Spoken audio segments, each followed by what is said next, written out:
Chers amis, mesdames, messieurs, chers partenaires de PeoplePhone, chers membres de la famille PeoplePhone, c'est avec grand plaisir que je vous accueille pour notre traditionnelle PeoplePhone Keynote de 2026. Après quelques minutes d'introduction, quelques mots sur la vision et la stratégie de 2026, nous aurons un programme chargé, mais avant ça, quelques mots sur le Keynote. Donc, tout est enregistré, le microphone et votre caméra sont éteints. Et les questions peuvent être posées par chat. Les réponses seront bientôt disponibles sur notre site web. Alors, le programme.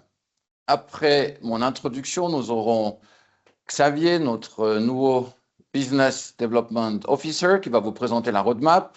Ensuite, Danette et Jean-François vous présenteront la roadmap Suisse-France. Et ensuite, nous aurons deux programmes en parallèle, donc 3CX, Microsoft Teams et PeoplePhone Hosted qui s'appellera maintenant VPBX, ainsi que trois présentations sur les API, les Voice AI et la cybersécurité. Encore trois petits mots techniques. À partir de 9h20, donc, nous aurons deux différentes salles. Utilisez les salles exclusivement avec le browser. Et puis, vous voyez, il y a cette icône salle dans votre Microsoft Teams pour changer de salle. Et puis, vous pouvez changer, comme à la télé, vous pouvez zapper d'une salle à l'autre. Alors, je commence avec ma présentation avec, comme chaque année, un petit peu le développement de PeoplePhone. Alors, je commence par la Suisse. Donc, nous avons un développement de 12%. Donc, nous faisons plus que 20 millions de chiffre d'affaires, ce qui veut dire un surplus de plus de 2 millions de chiffre d'affaires, excusez-moi, en 2025, qui est mieux que 24 où nous étions à 18%. L'Allemagne reste stable avec 18% de croissance contre 20 l'année suivante. La France, en 2025 à 20%, bien sûr moins que 24 à 44, mais quand on grossit, on ne peut pas garder les mêmes taux de croissance. Nous avons augmenté le nombre de PME par semaine à 120. Donc en Suisse, simplement en Suisse, nous avons chaque semaine entre 50 et 60 nouvelles PME comme clients. Teams se développe également bien avec 24%. Et bien sûr, 3CX, qui est un de nos produits phares, entre les trois pays, Allemagne, Suisse, France, nous sommes à plus de 30% d'augmentation de 3CX. Ensuite, comme chaque année, nous avons, grâce à vous, pour ça que j'ai marqué un immense merci à nos partenaires, nous avons été le vainqueur dans la catégorie fixe dans le PME Magazine 2025 et également dans le Balance Telecom Rating. Nous avons été pour la 12e fois sur le podium, donc nous étions deuxième et on espère qu'en 2026, nous serons nouveau premiers. Voilà. Vous voyez d'ailleurs qu'il y a toujours plus de médailles d'or que de médailles d'argent. Mais on espère que ça va continuer. Merci à vous. Voilà. Alors, pour ceux qui se disent c'est qui cette fille, c'est pas ma nouvelle copine. Donc, nous avons fêté l'année passée 20 ans de PeoplePhone. Plein de gens étaient invités au Polytechnique. Et ici, en fait, c'est Madame Foncouberta qui est la présidente du Polytechnique qui nous avait fait un speech pour nos 20 ans. Alors, juste deux, trois choses pour résumer nos 20 ans qu'on avait présentés. Donc, nous avons une plateforme. Pourquoi je le marque? Parce qu'en fait, beaucoup de nos concurrents, ils s'achètent entre eux, etc. Donc, ils ont plein de plateformes à gérer, ce qui n'est pas notre cas. Nous n'avons qu'une seule plateforme. Nous sommes dans 7 pays. Nous avions plus de 100 employés. Maintenant, on est plus près de 120 que de 100. Nous avons toujours beaucoup de partenaires. Donc, le modèle en Europe de l'Ouest, c'est de travailler avec des partenaires d'installation. Donc, nous avons surtout entre l'Allemagne et la Suisse, plus de 2500. 4 data centers, 2 en Suisse, 1 en Allemagne, 1 en Pologne. Et puis, si on parle maintenant de clients finaux, donc d'utilisateurs finaux, nous sommes à plus de 300 000. Voilà pour un petit peu le résumé de PeoplePhone en 20 ans. Maintenant, ce que je vous présente chaque année, avec maintenant un petit peu des nouvelles choses, quelles sont les tendances dans le secteur télécom. Alors, une chose que je ne vous ai jamais parlé, c'est le Fixed Mobile Convergence, une chose qui est très importante.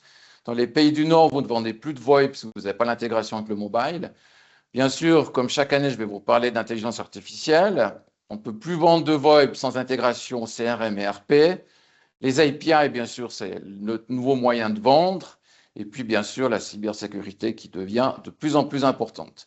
Donc tous ces thèmes seront traités ensuite par différentes personnes dans les différentes salles. Alors première chose, Fixed Mobile Convergence, donc c'est très simple, hein, c'est une intégration du GSM dans le PBX, par exemple dans PeoplePhone Hosted. Et là, en fait, grâce à l'envoi des logs SIP, en l'occurrence maintenant Sunrise chez PeoplePhone, on arrive à gérer les appels entrants dans le PBX. Par exemple, vous êtes avec votre téléphone, vous êtes occupé, quelqu'un vous appelle sur votre mobile, sur votre numéro de mobile, et c'est peut-être votre assistante qui va vous répondre. Donc, en fait, on arrive à combiner, à mettre le mobile, le GSM, pas seulement des apps comme maintenant, mais avoir le GSM dans le PBX. Donc, c'est une chose qu'on a planifié d'introduire en 2027. Deuxième tendance, bien sûr, l'intelligence artificielle, tout le monde en parle. Alors, on vous avait parlé l'année passée des voice bots, du voice AI qu'on est en train de développer, mais ce qu'on a développé en plus et qui va sortir tout bientôt, Xavier va vous en parler après, c'est les Elastic SIP Trunk. En fait, il s'agit de pouvoir intégrer des systèmes externes d'intelligence artificielle avec PeoplePhone. Donc là, en fait, on ne doit rien inventer, on doit seulement permettre de faire le contact. Bien sûr, l'intelligence de la voix, c'est quelque chose de très important, hein. Avec la voice-to-text transcription, vous pouvez aller chercher des informations. Imaginez tous les brokers d'assurance, de banque, etc., qui veulent rechercher une phrase qu'a dit un client, hein. Donc, on arrive très facilement à avoir les textes, à trouver les phrases clés. Quelque chose aussi de nouveau, je sais qu'au CES aux États-Unis, à Las Vegas, cette année en janvier, il y a des sociétés maintenant de VoIP qui présentent Voice as a Translation Service. Donc un jour, vous allez pouvoir parler avec vos collègues en Suisse allemande, vous allez entendre le français, puis ils vont entendre le suisse ou le suisse allemand, enfin l'allemand, le suisse allemand. Donc c'est quelque chose qui arrive, hein, c'est quelque chose qu'on veut aussi, on est en train de tester. L'idéal, c'est qu'il n'y ait pratiquement aucun décalage, qu'on entende tout de suite la personne dans votre langue. Bien sûr, l'intelligence du routing, les détections de fraude, hein, que nous utilisons l'intelligence artificielle depuis très très longtemps, et puis quelque chose aussi de nouveau, est le management des réseaux avec l'intelligence artificielle qui vous permet de détecter peut-être certains crashs à l'avance. Troisième chose, comme j'ai dit avant, nous ne vendons plus, difficile de vendre la VoIP sans intégration. Donc chez PeoplePhone, on a deux systèmes. Le système direct où avec un peu de programmation, vous pouvez faire le contact avec vos CRM ou même avec des softwares maison. L'autre solution, si vous n'avez pas de capacité de coder, c'est d'utiliser Make ou Zapier afin d'avoir le contact direct, l'intégration avec, je ne sais pas, SAP, Google, Salesforce. Également, nous avons aussi, avec les intégrations, nous avons aussi l'utilisation des SMS avec les API qui est déjà intégré chez PeoplePhone depuis 2 ans. En restant dans le domaine des API, donc nous voulons que nous puissions aussi vendre nos produits grâce aux API. Donc, si vous voulez, comme je dis chaque année, on essaye de vendre des semi-finis, donc ce n'est pas un produit qui est complètement terminé, mais on peut l'avoir avec des API. Alors, depuis l'année passée, nous avons déjà le Smart Routing et le Phone Control, donc qui permet de router en fonction d'un système tiers, donc de router les appels et de piloter un téléphone avec une app. Nous allons introduire maintenant 3 choses, External Number Lookup, Call Management et VoIP Configuration. Donc, identifier l'appelant avec une source externe, visualiser les appels en temps réel et pouvoir faire des modifications par un système externe. Et en fin d'année, nous allons introduire également le QAPI, Call Event, Call Info et le recording à travers des apps. Donc tout ça va vous être expliqué en détail par Xavier dans quelques minutes. Dernier point, la sécurité devient de plus en plus importante. Certains l'ont peut-être entendu, hein, que le gros fournisseur Colt s'est fait hacker l'année passée. Alors, heureusement, tout n'a pas été perdu, mais c'est quelque chose beaucoup. Et je crois que, vu qu'on a nos amis français, que les 4 opérateurs français l'année passée se sont fait également hacker avec toutes les bases de données de clients. Alors, nous parlons ici de 4 choses. Nicolas va vous donner un peu plus de précision. Donc, la sécurité des réseaux avec les pare-feux, les systèmes anti-intrusion et bien sûr, très important, la segmentation des réseaux, hein, Colt n'aurait pas survécu sans cette segmentation des réseaux. La sécurité des terminaux, avec Endpoint Detection and Response, les anti-ransomware, les antivirus. Bien sûr, la communication qui est encryptée aide aussi.